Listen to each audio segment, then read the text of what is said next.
Michelle from Telegram Print Co. I'm here with Amanda from Color Wheel and Shayla behind the camera here from Scarlet Green Creations.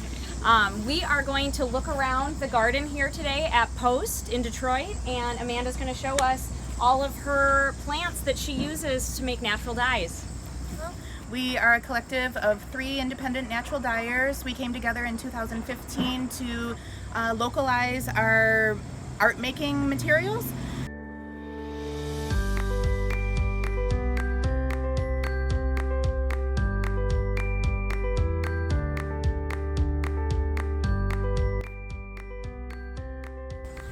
This is a little market bag that we sell at Post as well. We dye them in all different colors. So. Oh, pretty. Yeah, this was dyed yellow and then blue over the top to obtain that green. And we have been collecting the seeds from our garden since 2015. So Michelle from Color Wheel, we're a collective of 3. And so there's Michelle, Lauren, and myself.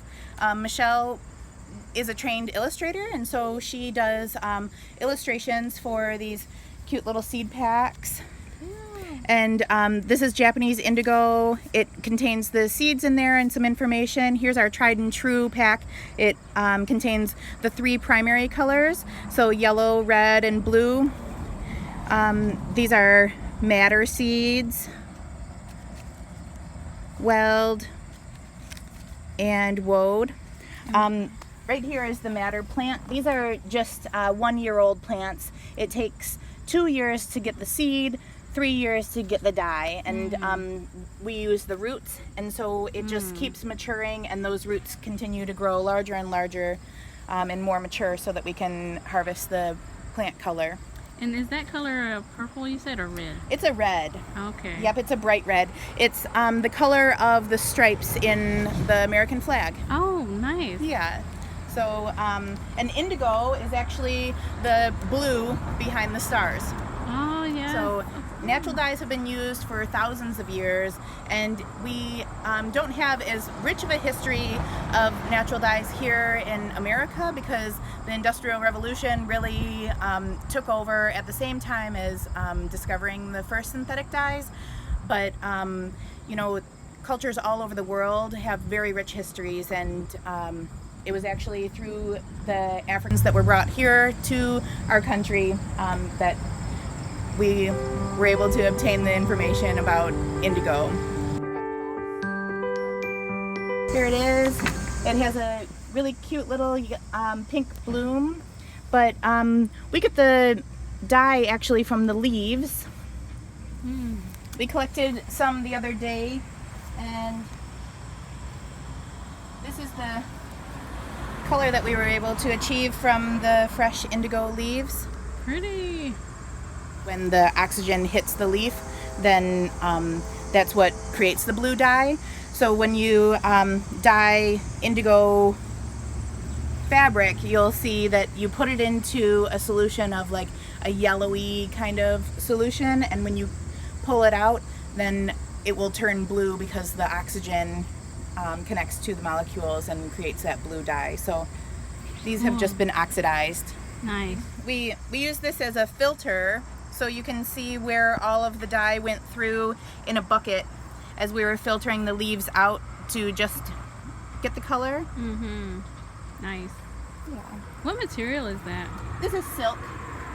Okay. So this is a silk habitai. This is your China silk. Okay. This is a more of a silk scrim. Nice. Okay. We have the dyer's coreopsis. This is one that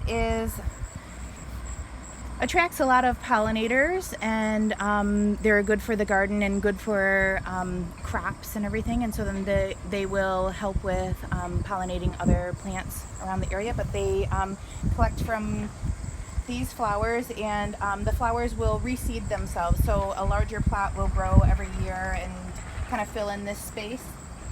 So what color does that one produce again? It's a yellow, but you can get an orange. It depends on a modifier. It's called a mordant that helps the dye adhere to the fiber molecule.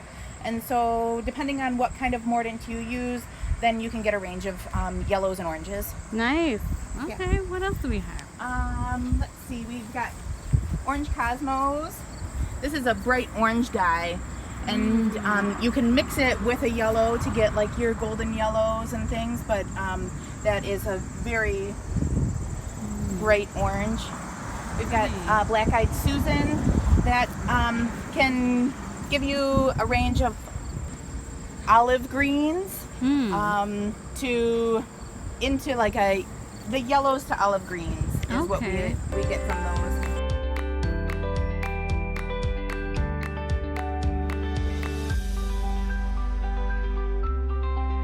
There's 17 to 20% of our water supply is contaminated by the textile industry, and 72 chemicals come from textiles alone. 30 of those cannot be removed from the waterways. Natural dyes adhere to natural fibers. They don't adhere to any synthetics. So they just talk to natural, you know. So we use cotton, we use linen, flax, hemp, wool, and silk. Wool and silk are a protein fiber, so they uptake the dye really a lot more readily than a plant fiber. Cotton is a touchy one because it uses so much water, and but if you go with an organic cotton, then you're lessening your pesticide use, and you may not really consider how much pesticide is being carried in one, conventional t-shirt, but it's thousands of pounds, hundreds of pounds that you're just carrying on that one t-shirt, and so that was what instigated me into natural dyes, is just learning all about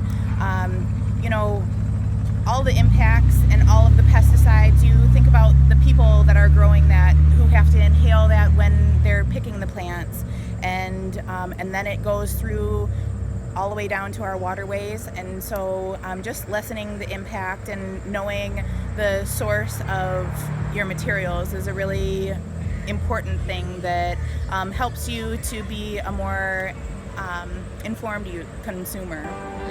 Yeah.